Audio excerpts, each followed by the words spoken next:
കൂടുതൽ വിശേഷങ്ങളും പങ്കുവയ്ക്കാം പ്രിയപ്പെട്ട പ്രേക്ഷകരെ. Reporter big breaking. Kottayam Gandhinagar nursing കോളേജിൽ റാഗിംഗ് പതിവെന്ന ഞെട്ടിക്കുന്ന വെളിപ്പെടുത്തലുമായി ഇരയായ വിദ്യാർത്ഥി റിപ്പോർട്ടറിനോട് തന്റെ പിറന്നാൾ ആഘോഷത്തിന്റെ അന്നാണ് വിദ്യാർത്ഥി ക്രൂരമായ റാഗിങ്ങിന് ഇരയായത്. രാത്രി 9:30 കഴിഞ്ഞാൽ സീനിയർ വിദ്യാർത്ഥികൾ റൂമിലേക്ക് വിളിപ്പിക്കും. കാരണങ്ങൾ ഒന്നും തന്നെ ഇല്ലാതെ മർദ്ദിക്കുമെന്നും ദൃശ്യങ്ങൾ ചിത്രീകരിച്ച് സമൂഹ മാധ്യമങ്ങൾ വഴി പ്രചരിപ്പിക്കുന്നത് പതിവാണെന്നും വിദ്യാർത്ഥി റിപ്പോർട്ടറിനോട് പറഞ്ഞു. നമുക്കതൊന്ന് കേൾക്കാം. ഇത് മറ്റേ ബർത്ത്ഡേയുടെ സെലിബ്രേഷൻ ആയിരുന്നു. പക്ഷെ അതിങ്ങനെ ആകുന്ന ആർക്കും അറിയത്തില്ലായിരുന്നു. നവംബർ എന്ന് പറയുമ്പോ ഇടയ്ക്കിടയ്ക്ക് ഇങ്ങനെ ഇതാക്കുമായിരുന്നു ചേച്ചി. ഇത് ഒരു സമയം കഴിഞ്ഞാൽ വിളിക്കണേ അവരുടെ റൂമിലോട്ട് ഇങ്ങനെ വിളിക്കുമായിരുന്നു. അപ്പൊ ഇത് നമുക്ക് റോൾ മറ്റേ ഒപ്പുന്ന സമയം 9:30 വരെ ഉള്ളു. അത് കഴിഞ്ഞിട്ടാണ് ഇവര് വിളിക്കണേ. വിളിച്ചോണ്ട് പോവാ. അല്ല വരാൻ പറയും. അപ്പൊ നമ്മള് പോകും. നമ്മള് ചെയ്ത കാര്യങ്ങളൊക്കെ വെച്ച് ഇതാക്കി നമ്മളെ ഉപദ്രവിക്കും.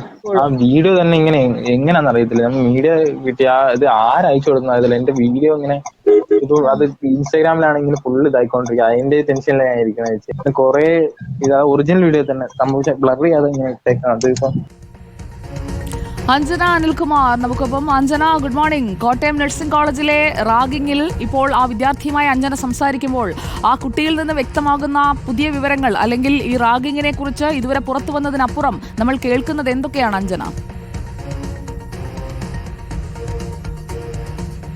Very good morning Sujaya Parvathy. ഈ റാഗിങ്ങിനെ കുറിച്ചുള്ള വിശദാംശങ്ങളാണ് പരാതിക്കാരനായ വിദ്യാർത്ഥി നമ്മളോട് പങ്കുവച്ചത്. ഈ റാഗിംഗ് ഹോസ്റ്റലിൽ പതിവാണ് എന്നാണ് ഈ പരാതിക്കാരൻ സൂചിപ്പിക്കുന്നത്. ഈ പരാതിക്കാരനായ വിദ്യാർത്ഥിയുടെ ബർത്ത്ഡേ ആഘോഷമായിരുന്നു. ഈ ബർത്ത്ഡേ ആഘോഷത്തിന്റെ അന്നാണ് ആദ്യത്തെ റാഗിംഗ് തുടങ്ങുന്നത്. നമ്മളെല്ലാം കണ്ട ആ ഞെട്ടിക്കുന്ന ദൃശ്യം അത് പകർത്തിയിരിക്കുന്നത് അന്നത്തെ ദിവസമാണ്. അന്ന് ഈ ഫസ്റ്റ് ഇയർ വിദ്യാർത്ഥികൾ ഈ പരാതിക്കാരനായ വിദ്യാർത്ഥിയുടെ പിറന്നാൾ ആഘോഷിക്കുകയായിരുന്നു. അതിനുശേഷമാണ് ഈ 3ാം വർഷ വിദ്യാർത്ഥികൾ എത്തി ഇത്തരത്തിലൊരു ക്രൂരമായ പ്രവൃത്തി ചെയ്തത്. ഇത് കൂടാതെ അത് കഴിഞ്ഞുള്ള ദിവസങ്ങളിലും ഇതുപോലെ തന്നെ സമാനമായ സംഭവങ്ങൾ ഉണ്ടാവുകയായിരുന്നു. 2024 നവംബർ മുതൽ പലപ്പോഴായി ഇങ്ങനെയുള്ള അനുഭവങ്ങൾ ഉണ്ടായിട്ടുണ്ട് എന്നാണ് പരാതിക്കാരൻ സൂചിപ്പിക്കുന്നത്. ഒരു രാത്രി 9:30 ആകുമ്പോഴേക്കും വന്ന് വിളിച്ചുകൊണ്ട് പോകും എന്നാണ് സൂചിപ്പിച്ചത്.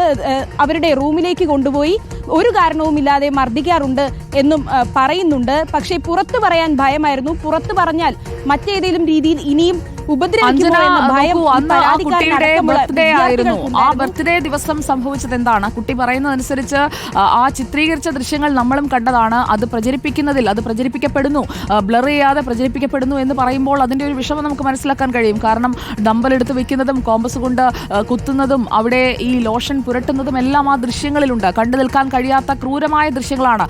ആ ക്രൂരത ആ ജൂനിയറിനോട് സീനിയേഴ്സ് കാട്ടിയത് അവന്റെ പിറന്നാൾ ദിവസമാണ് എന്നതുകൂടി വിഷമിപ്പിക്കുന്ന ഒരു വാർത്തയാണല്ലോ അഞ്ജന. തീർച്ചയായും സുജയ, ആഘോഷപരമായി നടക്കേണ്ട, എല്ലാവരും സന്തോഷത്തോടു കൂടി ഇരിക്കേണ്ട ഒരു ചടങ്ങിനിടെയാണ് ഇങ്ങനത്തെ ദാരുണമായ ഒരു സംഭവം ഉണ്ടാകുന്നത്. അന്നത്തെ ദിവസം ഈ ഫസ്റ്റ് ഇയർ വിദ്യാർത്ഥികളായ 6 പേർക്കിടയിലുള്ള ഒരു ആഘോഷമായിരുന്നു. അവരുടെ കൂട്ടത്തിലുള്ള ഒരു വിദ്യാർത്ഥിയുടെ പിറന്നാളാണ്. ആ ഗ്യാങ്ങിലെ തന്നെ ആദ്യത്തെ പിറന്നാളാണ്. ഈ നവംബർ ആദ്യമാണ് ഇവരുടെ ക്ലാസ്സുകളെല്ലാം തന്നെ ആരംഭിച്ചത്. മറ്റ് വിദ്യാർത്ഥികളുടെ ഒന്നും തന്നെ പിറന്നാൾ ആകാത്തത് കൊണ്ട് തന്നെ ആദ്യത്തെ പിറന്നാളുകാരന്റെ പിറന്നാൾ ഗംഭീരമാക്കാൻ കേക്കും മറ്റു കാര്യങ്ങളുമായി ഇവർ ആഘോഷിക്കുന്നതിനിടയിലാണ് ഈ 3ാം വർഷ വിദ്യാർത്ഥികളായ 5 പേർ വരികയും തുടർന്ന് ക്രൂരമായി ഇങ്ങനെ ഉപദ്രവിക്കുകയും എല്ലാം തന്നെ ചെയ്തത്. പിറന്നാൾ ആഘോഷത്തിനിടെ വന്നപ്പോൾ ഇങ്ങനെയൊന്നും ആകുമെന്ന് കരുതിയിരുന്നില്ല എന്നും ഈ വിദ്യാർത്ഥി നമ്മളോട് പറയുന്നുണ്ട്. ഇതുകൂടാതെ ഇവർക്ക് വേണ്ടി പണപ്പിരിവ് നടത്തുക എന്നതും ഈ 1ാം വർഷ വിദ്യാർത്ഥികളുടെ ഒരു ദൗത്യമായി മാറിയിരുന്നു. ഇവർ ഈ 6 പേരും തമ്മിൽ ആയിരുന്നു ഈ പണം പിരിച്ചെടുത്തിരുന്നത്. ഇവരുടെ ചിലവുകൾക്കായി വീട്ടിൽ നിന്നും നൽകുന്ന തുക ചെറിയ തുകയാണ്. ആ തുകയിൽ നിന്നും ഒരു വീതം ഈ സീനിയേഴ്സിന് നൽകേണ്ട ഒരു സാഹചര്യമായിരുന്നു. എല്ലാ ആഴ്ചയും ഇങ്ങനെ ഒരു പണപ്പിരിവ് നടത്തി ഈ വിദ്യാർത്ഥികൾ ഈ സീനിയർ വിദ്യാർത്ഥികൾക്ക് നൽകുമായിരുന്നു. ഇങ്ങനെ ഈ പണപ്പിരിവ് മുടങ്ങിയപ്പോഴാണ് മർദ്ദനം കൂടുതൽ കൂടുന്ന ഒരു സാഹചര്യത്തിലേക്ക് എത്തുകയും ഈ പരാതിക്കാരനായ വിദ്യാർത്ഥി മാതാപിതാക്കളോട് പറയുന്ന ഒരു സാഹചര്യത്തിലേക്കും പോയത്. അതുവരെ ഇതാരോടും തന്നെ ഈ പരാതിക്കാരായ വിദ്യാർത്ഥികൾ പറഞ്ഞിരുന്നില്ല. ഈ മറ്റ് ബഹളം കേട്ട് മറ്റ് വിദ്യാർത്ഥികൾ ഈ സെക്യൂരിറ്റിയോട് സൂചിപ്പിച്ചെങ്കിലും സെക്യൂരിറ്റിയും വേണ്ട ഇടപെടലൊന്നും നടത്തിയില്ല. ഈ പരാതിക്കാർക്ക് കൂടുതലായും ഈ സീനിയർ വിദ്യാർത്ഥികളെ ഭയമായിരുന്നു. അവർ വന്നിട്ട് 1-2 മാസം മാത്രമേ ആയുള്ളൂ. സാധാരണയുള്ളതുപോലെ ഒരു റാഗിംഗ് ആയിരിക്കും, അത് കഴിയുമ്പോൾ കുറച്ച് കഴിയുമ്പോൾ ഇതെല്ലാം അവസാനിക്കും എന്ന പ്രതീക്ഷയിലായിരുന്നു ഈ വിദ്യാർത്ഥി. പക്ഷേ അങ്ങനെ സംഭവിച്ചില്ല. ഇവരുടെ ചിലവുകൾക്കും ഇവരുടെ ആഘോഷങ്ങൾക്കുമായി ഈ 1ാം വർഷ വിദ്യാർത്ഥികൾ പണപ്പിരിവ് നടത്തേണ്ട ഒരു സാഹചര്യമായിരുന്നു.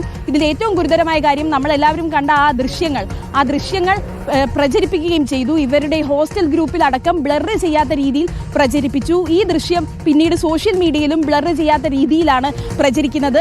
അതിലെല്ലാം തനിക്ക് കടുത്ത മാനസിക വിഷമമുണ്ടെന്നാണ് ഈ അങ്ങനെയാണെങ്കിൽ ആ കുട്ടിയുടെ ദൃശ്യങ്ങൾ ഇപ്പോഴും പ്രചരിപ്പിക്കുന്നുണ്ട് എങ്കിൽ അത് തടയാനുള്ള നടപടികൾ അത് ചെയ്യാൻ സാധിക്കുന്നതേ ഉള്ളൂ. പ്രത്യേകിച്ചും അങ്ങനെയുള്ള നിർദ്ദേശങ്ങളൊക്കെ ഇതുവരെ വലിയ രീതിയിൽ ഇടപെടാത്ത മാനേജ്മെന്റ്, അതായത് അധികൃതർക്ക്, കോളേജ് അധികൃതർക്ക് ഇങ്ങനെയുള്ള കാര്യങ്ങളിലെങ്കിലും ഈ ഒരു സർക്കുലേഷനെങ്കിലും തടയാനായിട്ടുള്ള ശ്രമങ്ങൾ അവിടെ നടത്താവുന്നതാണ്. പ്രത്യേകിച്ചും ക്ലാസ് ഗ്രൂപ്പുകളിലൊക്കെയാണ് പോകുന്നതെങ്കിൽ അത് വലിയ മാനസിക വിഷമം ഉണ്ടാക്കുമല്ലോ. താൻ ഇങ്ങനെ ഉപദ്രവിക്കപ്പെട്ടു എന്നുള്ളത് നാട് മുഴുവൻ അറിയുമ്പോൾ അത് കണ്ടു നിൽക്കാൻ, തുടർന്ന് പഠിക്കാൻ ആഗ്രഹിക്കുന്ന കുട്ടിയാണ്. എന്തായാലും ആ സീനിയർ വിദ്യാർത്ഥികളുടെ തുടർ പഠനം ഇപ്പോൾ ഉണ്ടാകില്ല എന്ന് നഴ്സിംഗ് കൗൺസിൽ ഏകദേശം ഉറപ്പാക്കി കഴിഞ്ഞിരിക്കുകയാണ്. ഇവരുടെ സംഘത്തിൽപ്പെട്ട കൂടുതൽ ആളുകളുണ്ടോ? അതായത് ഈ സീനിയേഴ്സിൽ ഈ 5 പേർ മാത്രമാണോ ഈ റാഗിങ്ങുകാർ, അതോ മറ്റുള്ളവരും ഈ സംഘാംഗങ്ങളായി പുറത്തു നിൽക്കുന്ന ആളുകൾ വേറെയുമുണ്ടോ?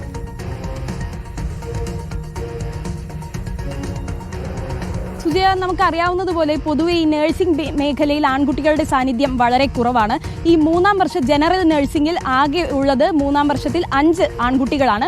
മറ്റ് BSc നഴ്സിംഗിലൊക്കെ ആയിട്ടാണ് ബാക്കി ആൺകുട്ടികളെല്ലാം തന്നെ പഠിക്കുന്നത്. അതിനാൽ തന്നെ ഇപ്പോൾ മറ്റ് പ്രതികൾ ഇല്ല എന്ന നിഗമനത്തിലാണ് പോലീസ് അടക്കം എത്തിയിരിക്കുന്നത്. അഞ്ജനയോട് റാഗിങ്ങിനിരയായ കുട്ടിയുടെ വാക്കുകൾ ഒന്നുകൂടി കേൾക്കാം.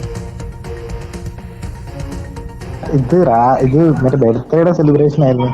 പക്ഷെ അതിങ്ങനെ ആകുന്ന ആർക്കും അറിയത്തില്ലായിരുന്നു. നവംബർ എന്ന് പറയുമ്പോ ഇടയ്ക്കിടയ്ക്ക് ഇങ്ങനെ ഇതാക്കുമായിരുന്നു ചേച്ചി. ഇത് ഒരു സമയം കഴിഞ്ഞാൽ വിളിക്കണേ, അവരുടെ റൂമിലോട്ട് ഇങ്ങനെ വിളിക്കുമായിരുന്നു. അപ്പൊ ഇത് നമുക്ക് റോൾ മറ്റേ ഒപ്പുന്ന സമയം 9 വരെ ഉള്ളു. അത് കഴിഞ്ഞിട്ടാണ് ഇവര് വിളിക്കണേ. വാടാന്നും പറഞ്ഞ് ഇങ്ങനെ വിളിച്ചോണ്ട് പോവാ. അല്ല, വരാൻ പറയും.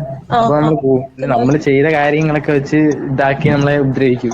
ആ വീഡിയോ തന്നെ എങ്ങനെയാന്ന് അറിയത്തില്ല. നമ്മൾ മീഡിയ കിട്ടിയ ഇത് ആരയച്ചു കൊടുക്കുന്നതില്ല. എന്റെ വീഡിയോ ഇങ്ങനെ അത് ഇൻസ്റ്റാഗ്രാമിലാണെങ്കിൽ ഫുള്ള് ഇതായിക്കൊണ്ടിരിക്കുക. അതിന്റെ ടെൻഷനിലാണ് ഞാൻ ഇരിക്കണ. കുറെ ഒറിജിനൽ വീഡിയോ തന്നെ സംഭവിച്ച ബ്ലർ ചെയ്യാതെ ഇങ്ങനെ ഇട്ടേക്കാം. അത് ഇപ്പം അഞ്ജന, ബ്ലർ ചെയ്യാത്ത വീഡിയോ ഇൻസ്റ്റഗ്രാമിൽ നിൽക്കുന്നുണ്ടെങ്കിൽ അന്വേഷണ സംഘത്തിന് അതിൽ ഇടപെട്ടുകൂടെ? തീർച്ചയായും സുജയ, അങ്ങനെ ഒരു ഇടപെടൽ അന്വേഷണ സംഘത്തിന്റെ ഭാഗത്തു നിന്നും ഉണ്ടായിട്ടുണ്ട്. ഈ സോഷ്യൽ മീഡിയയിൽ ഇങ്ങനെയുള്ള ദൃശ്യങ്ങൾ പ്രചരിപ്പിക്കുന്നതിൽ ഈ വിദ്യാർത്ഥിക്ക് വിഷമമുണ്ടെന്ന് അന്വേഷണ സംഘവും മനസ്സിലാക്കിയിട്ടുണ്ട്. ആദ്യഘട്ടത്തിൽ ഈ വിദ്യാർത്ഥികളുടെ എല്ലാം ഒരു പ്രാഥമിക മൊഴി മാത്രമാണ് രേഖപ്പെടുത്തിയത്. പിന്നീട് വിശദമായി ഈ പരാതിക്കാരനടക്കമുള്ള വിദ്യാർത്ഥികൾ പോലീസിന് മൊഴി നൽകിയിരുന്നു. അതിൽ സൂചിപ്പിച്ചതാണ് ഇങ്ങനെ ഈ ദൃശ്യങ്ങൾ പ്രചരിക്കുന്നു, ഗ്രൂപ്പിൽ പ്രചരിക്കുന്നു തുടങ്ങിയ കാര്യങ്ങൾ. എന്തായാലും ഇത് തടയാനുള്ള വഴികളെല്ലാം തന്നെ ആരംഭിച്ചിട്ടുണ്ട്. എന്നാലും ഈ ദൃശ്യങ്ങൾ കുറച്ചുപേരെങ്കിലും കണ്ടെങ്കിൽ അതിലുള്ള വിഷമമാണ് ഈ പരാതിക്കാരൻ പങ്കുവച്ചത്. ഇനിയും തനിക്ക് പഠിക്കണം, പരീക്ഷയാണ് എന്നതടക്കമുള്ള കാര്യങ്ങളും തീർച്ചയായും അഞ്ജന, കുട്ടിയോട് സംസാരിക്കുമ്പോൾ ഈ റാഗിംഗ് എന്ന് പറയുന്നത് ഒന്നിന്റെയും ഒരു അവസാനം അല്ലല്ലോ. നമ്മുടെ പഠനമൊക്കെ തുടരണം. ആരാണോ ആ പഠിക്കാൻ സമ്മതിക്കാതിരുന്നത് അവർ ക്യാമ്പസിന് പുറത്തു നിൽക്കട്ടെ. ആ ഉപദ്രവമേറ്റ കുട്ടി വന്ന ധൈര്യത്തോടെ പഠിക്കട്ടെ. കൂടെയുള്ള കൂട്ടുകാരും നല്ല ധൈര്യമൊക്കെ കൊടുത്ത മിടുക്കനായ, അവൻ ഫസ്റ്റ് ഇയർ ആയതല്ലേ ഉള്ളൂ, മിടുക്കനായ, എല്ലാവർക്കും നല്ല സേവനം നൽകുന്ന നല്ലൊരു നഴ്സായി തന്നെ പുറത്തേക്ക് ഇറങ്ങട്ടെ. അപ്പോൾ അഞ്ജന അനിൽകുമാറാണ് ആ കുട്ടിയുമായി സംസാരിച്ചത്. അപ്പോൾ ഇങ്ങനെയുള്ള റാഗിംഗ് ഉണ്ടാകുമ്പോൾ അക്കാര്യങ്ങൾ പെട്ടെന്ന് തന്നെ അധികൃതരെ അറിയിക്കുക. അധികൃതരിൽ നിന്ന് ഇവർക്ക് റാഗിംഗ് ചെയ്യുന്നവർക്ക് അനുകൂല സമീപനമാണെങ്കിൽ നിയമസഹായം തേടുക. അതിലൊന്നും ആരും ഒരു മടിയും വിചാരിക്കേണ്ടതില്ല എന്നതാണ്. ഇത്രയും 3 മാസമൊക്കെ ആ ക്രൂരത സഹിച്ച് പിടിച്ചു നിൽക്കേണ്ട കാര്യമുണ്ടായിരുന്നോ എന്ന കാര്യമാണ് നമ്മുടെ മനസ്സിലേക്ക് വരേണ്ടത്.